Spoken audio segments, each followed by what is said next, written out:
ജ്യോതിസ് ചാനലിലേക്ക് എല്ലാവർക്കും സ്വാഗതം. പ്രഭാഷകൻ്റെ പുസ്തകം 37-ാം അധ്യായത്തിൽ നിന്നുള്ള ഓപ്ഷൻസോട് കൂടിയ ചോദ്യങ്ങളും ഉത്തരങ്ങളുമാണ് ഇന്നത്തെ വീഡിയോയിൽ ഉൾപ്പെടുത്തിയിരിക്കുന്നത്. ചോദ്യം 1. ചില സ്നേഹിതന്മാർ കൂട്ടുകാരൻ്റെ എന്തിൽ ആനന്ദിക്കുന്നു? എ. ഐശ്വര്യത്തിൽ, ബി. സന്തോഷത്തിൽ, സി. ആപത്തിൽ, ഡി. വിജയത്തിൽ. ഉത്തരം ബി. സന്തോഷത്തിൽ. ചോദ്യം 2. ചിലർ സ്നേഹിതനെ സഹായിക്കുന്നത് എന്തിനു വേണ്ടിയാണ്? എ. സ്വാർത്ഥ ലാഭത്തിന്, ബി. ഉദരപൂരണത്തിന്, സി. ധനലാഭത്തിന്, ഡി. സ്നേഹം കൊണ്ട്. ഉത്തരം ബി. ഉദരപൂരണത്തിന്. ചോദ്യം 3. നിന്റെ ഐശ്വര്യകാലത്ത് ആരെയാണ് അവഗണിക്കരുതാത്തത്? എ. സ്നേഹിതനെ, ബി. ബന്ധുക്കളെ, സി. സഹോദരങ്ങളെ, ഡി. മാതാപിതാക്കളെ. ഉത്തരം എ. സ്നേഹിതനെ. ചോദ്യം 4. എല്ലാ ഉപദേശകരും നൽകുന്നതെന്ത്? എ. സഹായം, ബി. ലക്ഷ്യപ്രാപ്തി, സി. ഉപദേശം, ഡി. മാർഗനിർദ്ദേശം. ഉത്തരം ഡി. മാർഗനിർദ്ദേശം. ചോദ്യം 5.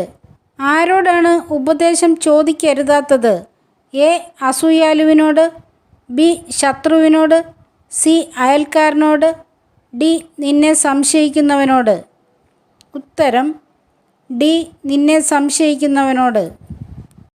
ചോദ്യം 6. ആരോടാണ് ലക്ഷ്യം വെളിപ്പെടുത്തരുതാത്തത്? എ. പ്രതിയോഗിയോട്, ബി. അസൂയാലുവിനോട്, സി. ഭോഷനോട്, ഡി. വിഡ്ഢിയോട്. ഉത്തരം ബി. അസൂയാലുവിനോട്. ചോദ്യം 7. അധ്വാനത്തെപ്പറ്റി പറയരുതാത്തത് ആരോട്? എ. അലസനോട്, ബി. മടിയനായ ദാസനോട്, സി. കൂലിക്കെടുത്തവനോട്, ഡി. സ്നേഹിതനോട്. ഉത്തരം എ. അലസനോട്. ചോദ്യം 8. ഏത് ഉപദേശമാണ് ഏറ്റവും വിശ്വാസ്യമായി സ്വീകരിക്കാവുന്നത്? എ. സ്നേഹിതൻ്റെ, ബി. ജ്ഞാനിയുടെ, സി. ഹൃദയത്തിൻ്റെ, ഡി. ഉപദേശകൻ്റെ. ഉത്തരം സി. ഹൃദയത്തിൻ്റെ. ചോദ്യം 9. എല്ലാറ്റിലുമുപരി നിന്നെ എങ്ങനെ നയിക്കണമെന്നാണ് അത്യുന്നതനോട് പ്രാർത്ഥിക്കേണ്ടത്? എ. നേരായ മാർഗത്തിൽ, ബി. സത്യമാർഗത്തിൽ, സി. ദൈവമാർഗത്തിൽ, ഡി. നീതിമാർഗത്തിൽ. ഉത്തരം ബി. സത്യമാർഗത്തിൽ. ചോദ്യം 10. എന്താണ് എല്ലാ പ്രവൃത്തിയുടെയും ആരംഭം? എ.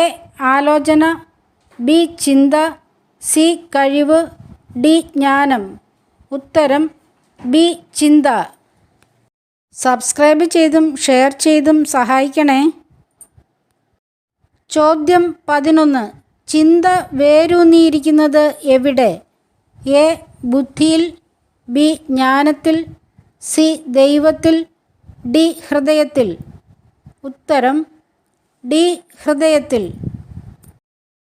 ചോദ്യം 12. നന്മ, തിന്മ, ജീവൻ, മരണം ആരാണ് ഇവയുടെ നിയന്താവ്? എ. ദൈവം, ബി. ജ്ഞാനം, സി. ഹൃദയം, ഡി. നാവ്. ഉത്തരം ഡി. നാവ്. ചോദ്യം 13. വാചാലതയുള്ളവനും ശത്രുക്കളെ സമ്പാദിക്കാം. എന്താണ് അവൻ്റെ അനുഭവം? എ. പരാജയം, ബി. വിജയം, സി. പട്ടിണി, ഡി. സമ്പന്നത. ഉത്തരം സി. പട്ടിണി. ചോദ്യം 14. ആരുടെ വിവേകത്തിൻ്റെ ഫലമാണ് വിശ്വസനീയമായത്? എ. സ്നേഹിതൻ്റെ, ബി. ജ്ഞാനിയുടെ, സി. നീതിമാൻ്റെ, ഡി. വിവേകിയുടെ. ഉത്തരം ബി. ജ്ഞാനിയുടെ. ചോദ്യം 15. ആരുടെ ദിനങ്ങളാണ് സംഖ്യാതീതമായത്? എ. ദൈവത്തിൻ്റെ, ബി. ജ്ഞാനിയുടെ, സി. ഇസ്രായേലിൻ്റെ, ഡി. മനുഷ്യൻ്റെ. ഉത്തരം സി. ഇസ്രായേലിൻ്റെ. ചോദ്യം 16. ആത്മശോധന നടത്തേണ്ടത് എപ്പോൾ? എ. ജീവിതാന്ത്യത്തിൽ, ബി. യൗവനത്തിൽ, സി വാർദ്ധക്യത്തിൽ, ഡി ജീവിച്ചിരിക്കുമ്പോൾ? ഉത്തരം ഡി ജീവിച്ചിരിക്കുമ്പോൾ. ചോദ്യം 17. എന്തിലാണ് അതിര് കവിഞ്ഞ അഭിനിവേശം അരുതാത്തത്? എ ഭക്ഷണത്തിൽ, ബി ആഡംബരത്തിൽ, സി സമ്പത്തിൽ, ഡി സൗന്ദര്യത്തിൽ? ഉത്തരം ബി ആഡംബരത്തിൽ. ചോദ്യം 18. എന്താണ് രോഗത്തിന് കാരണമാകുന്നത്? എ അമിതാഹാരം, ബി അമിതഭോജനം, സി അമിതാധ്വാനം, ഡി അമിതകോപം? ഉത്തരം എ അമിതാഹാരം. ചോദ്യം 19. എന്താണ് അനേകരുടെ മരണത്തിന് ഇടയാക്കിയിട്ടുള്ളത്? എ രോഗം, ബി അമിതാഹാരം, സി ധനമോഹം, ഡി അമിതഭോജനം?